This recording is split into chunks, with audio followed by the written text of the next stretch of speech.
Oi, pessoal. Eu sou a Rosana Mello, diretora aqui da IEP, que é uma agência de intercâmbio especialista em Nova Zelândia e que se preocupa em intercâmbio com propósito. No vídeo de hoje, eu tenho comigo mais uma vez a Luísa, que é uma contadora que exerce a profissão dela na Nova Zelândia, a Luísa Beras.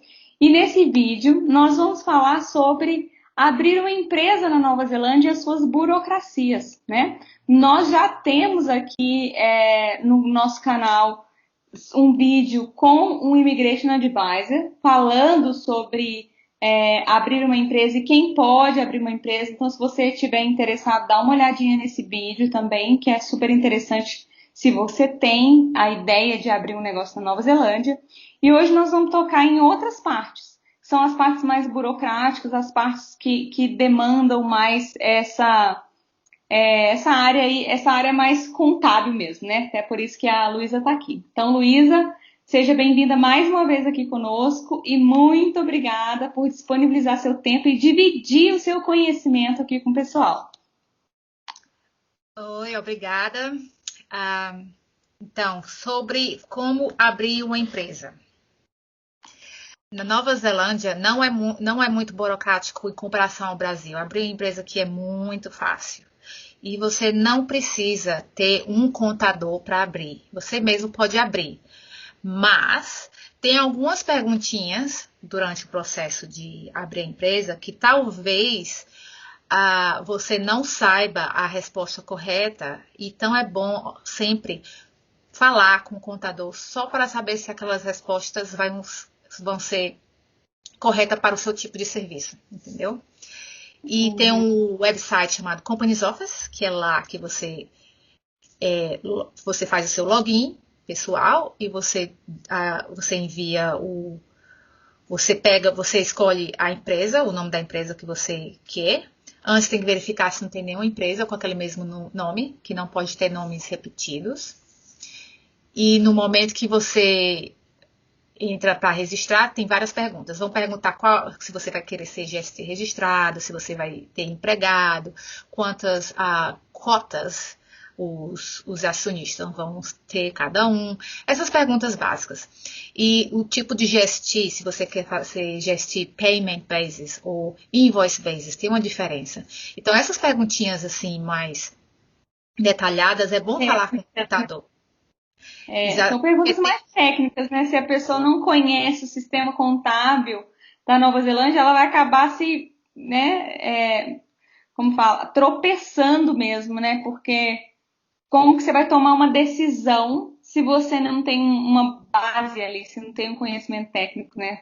Faz muito sentido aí para Exatamente. mim.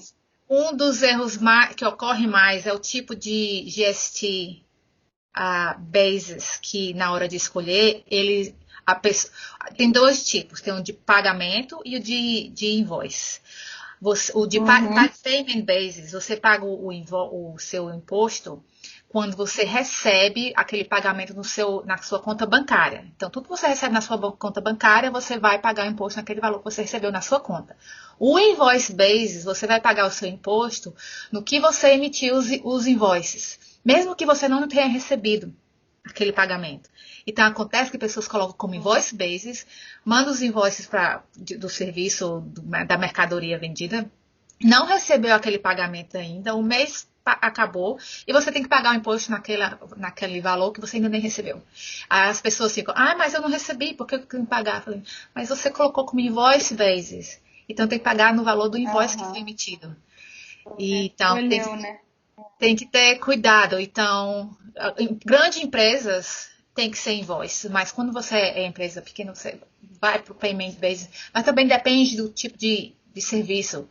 Então, é sempre bom falar com o contador, que vai variar com Sim. o tipo de empresa. Então, gente, só para esclarecer aqui, GST, para quem não sabe, é um imposto que existe na Nova Zelândia, é um imposto único e invoice é nota fiscal. Então, só clarificando aqui para quem não entende inglês, né, porque acaba que a gente vai falando em inglês e esquece que às vezes pode ter gente assistindo que não conhece esses termos ainda, né? Mas é até bom já ir se familiarizando aí para entender um pouquinho melhor.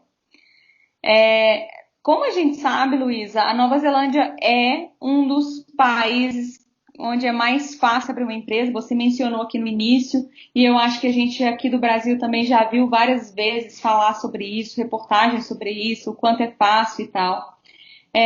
Você conhece o processo no Brasil? Se você comparar como é abrir uma empresa na Nova Zelândia e no Brasil, como que seria isso? Em termos de quanto tempo se leva para abrir uma empresa na Nova Zelândia, quanto tempo no Brasil?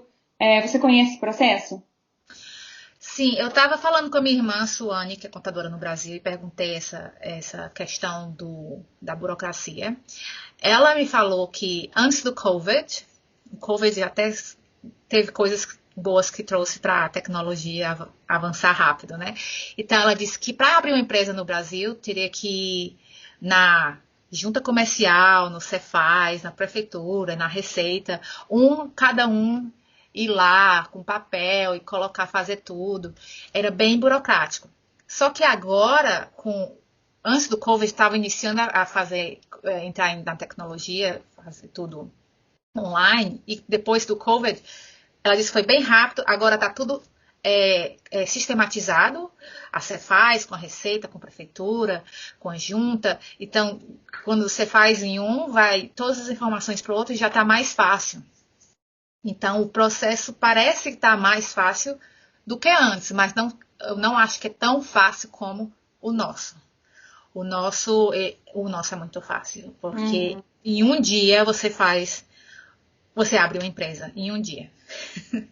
É um dia só. Você coloca no online. É um processo de muita confiança, né? Tem que ter o diretor tem que estar em Nova Zelândia. Tem isso que você não pode estar no Brasil e abrir uma empresa aqui. Tem que ter um diretor residindo na Nova Zelândia. Não é ser residente, é ser residindo, morando na Nova Zelândia. O diretor tem que estar morando. Você pode ser o acionista morando no Brasil, mas o diretor tem que estar aqui na Nova Zelândia. Aham. Interessante esse detalhe aí, né? Porque às vezes a pessoa acha que é só colocar no papel lá e abrir uma empresa, né? Mas é aquela coisa, o papel aceita tudo, mas tem regras, né? Tem regras a serem seguidas. Então, uma delas, você tem que estar residindo no país, né? Tem que estar você tem que apresentar documento também, não tem? Na hora que eu me lembro quando eu abri, eu já passei por esse processo e eu me lembro que foi super fácil. Eu fiz de manhã, à tarde já estava pronto, mas eu tive que anexar documentos. Tive que anexar, tipo, passaporte, né? Provas de que eu era able, né? Que eu tinha as condições, né? Que eu tinha os pré-requisitos, eu atendi os pré-requisitos para ser uma dona de empresa na Nova Zelândia. Sim. Ainda funciona desse jeito, né? Sim, Com sim, tem que certeza. anexar. Você tem que escanear o seu passaporte e enviar. E no caso, você mostra que você está aqui morando na Nova Zelândia, que é a diretora. Se você não mora na Nova Zelândia, alguém morando na Nova Zelândia tem que mostrar que mora na Nova Zelândia com comprovante de residência. Como eu falei, tem um outro vídeo aqui que a gente fala sobre quem pode abrir uma empresa, né? Porque tem que ser residente ou você tem que ter um work permit por um tempo, né? Mínimo que te permita trabalhar e ser self-employed, abrir mesmo uma empresa e tal. Mas se vocês quiserem, podem ir lá conferir o vídeo com o Antônio, Immigration Advisor. Mas com você, Luísa, uma vez que a pessoa pode abrir a empresa dela, qual que é o primeiro passo? A primeira coisa que ela tem que fazer, tipo, nossa, eu queria, ela já sabe mais ou menos o que que ela vai fazer, né? Já tem uma ideia de negócio e agora falta aí esse empurrãozinho nessa parte mais de organizar mesmo. Qual que seria o primeiro passo para a pessoa? Então, se ela já sabe que quer fazer uma empresa, ou se ela quer começar como self-employed, como é que fala self-employed em português? Seria profissional liberal? Tipo, autônomo. Autônomo. Uhum. Então, pode ter as duas opções. Dependendo do serviço, você tem um que pode ser melhor do que o outro. O contador vai falar com você e dizer qual a opção melhor que se encaixa no seu perfil. Se for empresa, a primeira coisa que você tem que escolher o nome. Verificar se o nome já não existe, porque não pode ter nome repetido. No Companies Office tem um espaçozinho de search, você coloca um nome que você quer, vê se já existe, se não existe, você pode já requisitar para salvar aquele nome para você, para ninguém mais pegar aquele nome. Eu acho que paga $10, um negócio assim, para guardar o seu nome. Guarda por alguns dias, para depois você pegar a sua papelada do passaporte e tem que preencher o formulário para assinar. E tem as questões, as perguntinhas que eu te falei do GST, de ser empregado, então todas as perguntinhas. Seria bom falar com o contador para saber suas respostas corretas, para não colocar uma resposta errada lá. Porque fica mais difícil. Pode consertar depois, mas para consertar de novo, você passa um tempo para saber. Depois de um ano você sabe que foi errado o jeito que você registrou. Aí fica mais complicado para... Você vai acabar ter que pagar um contador para ajeitar. Se você podia já não ter essa dor de cabeça e já falar com o contador já no início, ao invés de querer. Mas você não precisa do contador para enviar, registrar. Você mesmo pode registrar. Entendeu? Mas é bom falar com o contador para saber as respostas corretamente. Se você quiser self-employed, que no caso que é o autônomo, você não precisa se registrar no ID no seu primeiro ano, porque o ano financeiro aqui é de abril a março. Então, você faz o seu serviço. O que é bom é pegar o seu número de NBZA, que é o Business Number, que o Self-Employed pode já cadastrado, porque esse Business Number já é cadastrado automático quando você faz o registro da empresa, o sistema já automaticamente faz o seu registro number. Se você é self-employed, você vai lá no website de fazer o business number, é de graça. Para fazer o business number como autônomo é de graça. E você se registra e você tem aquele business number, que é muito bom ter. Casos, por exemplo, no COVID, que teve gente que recebeu dinheiro por causa que estava na quarentena, o governo deu dinheiro para as empresas que não ficaram paradas. E se você já teve um ano de business e fez o seu imposto de renda, então o governo sabe que você estava em business como autônomo por um ano. Mas aqueles autônomos que iniciaram no meio do ano, no início do ano financeiro, não fizeram o imposto de renda e não tiveram feito esse número de business, ficou difícil de informar, de provar para o governo que estavam trabalhando como autônomos, porque não tinham feito o número. E foi bem complicado para receber aquele ajuda do governo durante a quarentena que o governo estava dando. Então, é sempre bom fazer o seu registro do número, se você for autônomo. Tanto para COVID e para terremoto também. Quando o terremoto acontece, o governo ajuda para aquelas empresas que ficam inabilitadas. E se você ter seu business number, ajuda muito no processo de receber aquela ajuda do governo. É sempre uma coisa ruim pensar em ajuda, né? Mas eu acho que seguindo os passos corretos, né?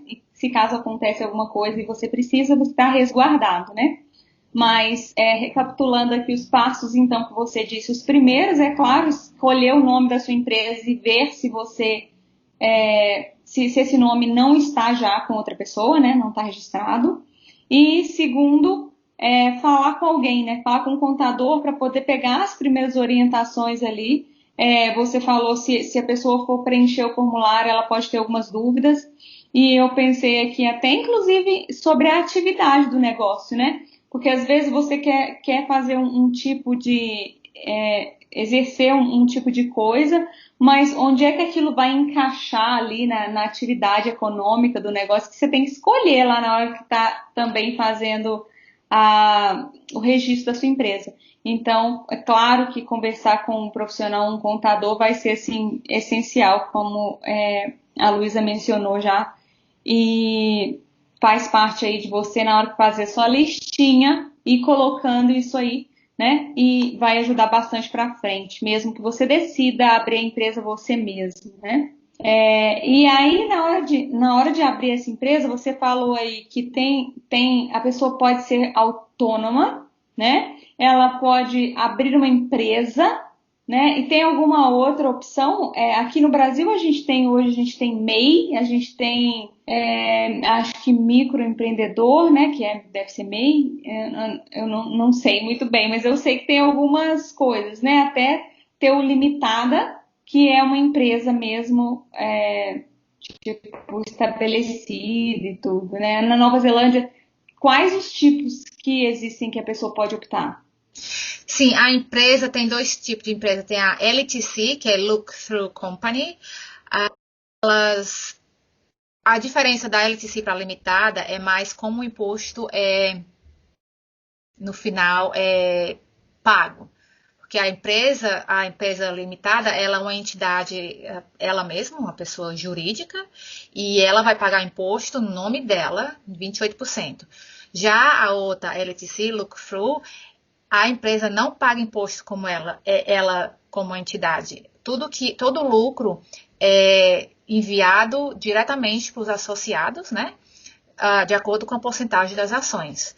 Então, se for lucro ou se for ou prejuízo, é diretamente alocado para os acionistas. Com a empresa limitada, o profit, que é o lucro, pode uma parte ser alocada para os acionistas, uma parte ficar dentro da empresa para desenvolver e investir, e tem essas opções. Então, tem esses dois tipos. Temos também a partnership, que seria, como seria em português partnership? Seria quando tem duas pessoas. Seria, duas pessoas como partnership. Uhum. Estou pensando se tem algum nome específico também, né? Porque partnership é quando duas pessoas, mas não sei se tem alguma coisa parecida no Brasil. É como se fosse um autônomo, mas só que o autônomo é uma pessoa e a partnership são duas pessoas juntas fazendo como se fosse uma dupla dinâmica, né? O Batman e o Robin. Fazendo como se fosse uma Uhum. e duas. Boa. Essa é a diferença. Então, se você. E pode ser mais. E, então, essa é a diferença. A diferença no imposto, que tem maneiras de como minimizar o imposto como empresa, já como se você for um autônomo, o tanto que você ganha é o tanto que você vai pagar de imposto de acordo com o patamar que entra na escala dos impostos. Já com empresa, tem a diferença, porque a empresa é 28%, mas pode ter uma parte fica na empresa, uma parte fica para você, dependendo do valor. Dá para fazer uma minimizar os impostos pagos.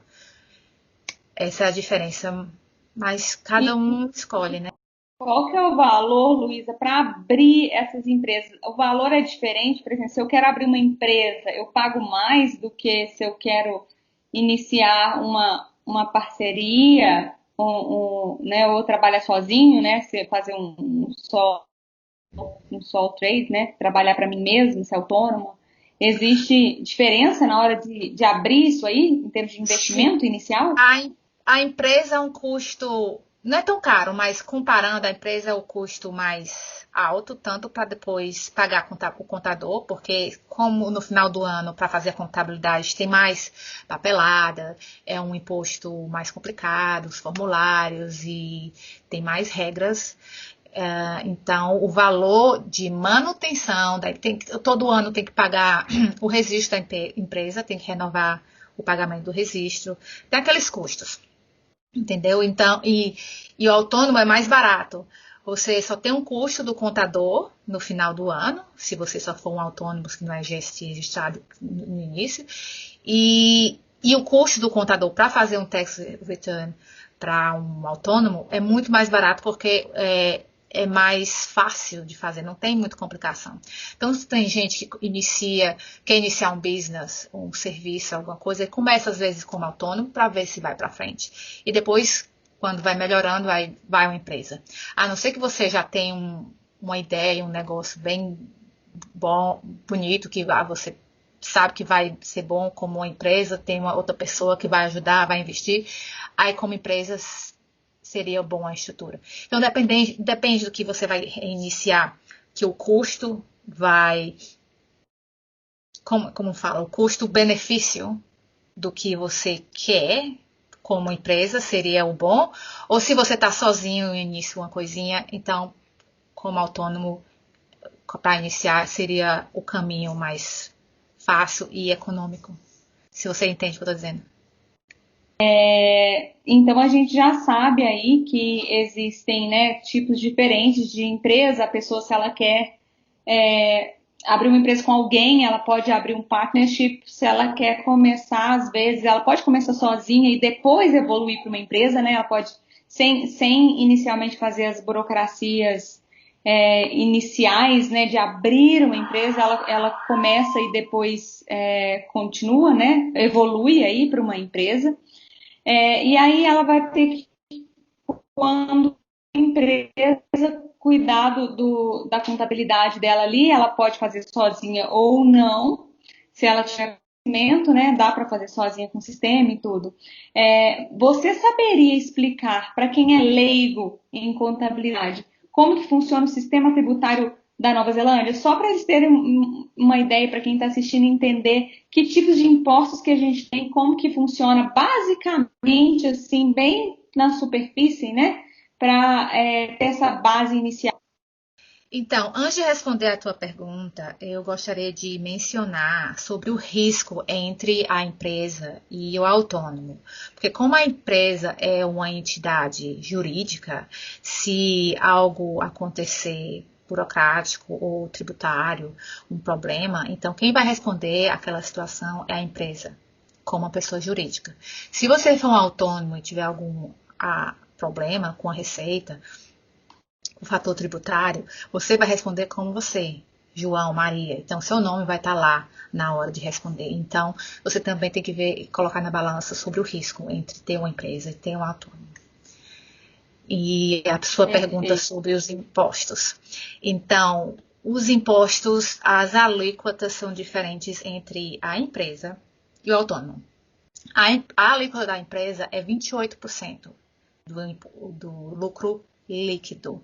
Então, o seu lucro líquido é X e 28% da empresa, do lucro, vai ser imposto. A não ser que você pague um salário para os acionistas, então o valor do lucro vai diminuir. E os acionistas vão pagar imposto no valor que eles receberam na alíquota deles. Então, como autônomo ou acionista, já pagando como uma pessoa individual, as alíquotas são diferentes. Você inicia com 10,5% até 14 mil dólares. Então, o que você ganha até 14 mil é a alíquota de 10,5%. Entre 14 mil até 48, é 17,5%. Então, aquele valor é quebrado em duas alíquotas. Você não paga os 17 mil por cento. Se você ganha 48, você não paga os 17 no valor total. Até os 14 mil ainda é os 10,5%. E dos 14 mil até os 48 mil será os 17 mil por cento. Depois vem a próxima alíquota, que também é a mesma coisa. Só aquela parcela entre aqueles valores que vai ser alicotado naquele valor. Que o próximo é 30%. Que vai até 70 mil. Depois de 70 mil é 33%. Então, essas são as alíquotas. 10,5%, 17,5%, 30%, 33%. Para a autônomo ou o indivíduo.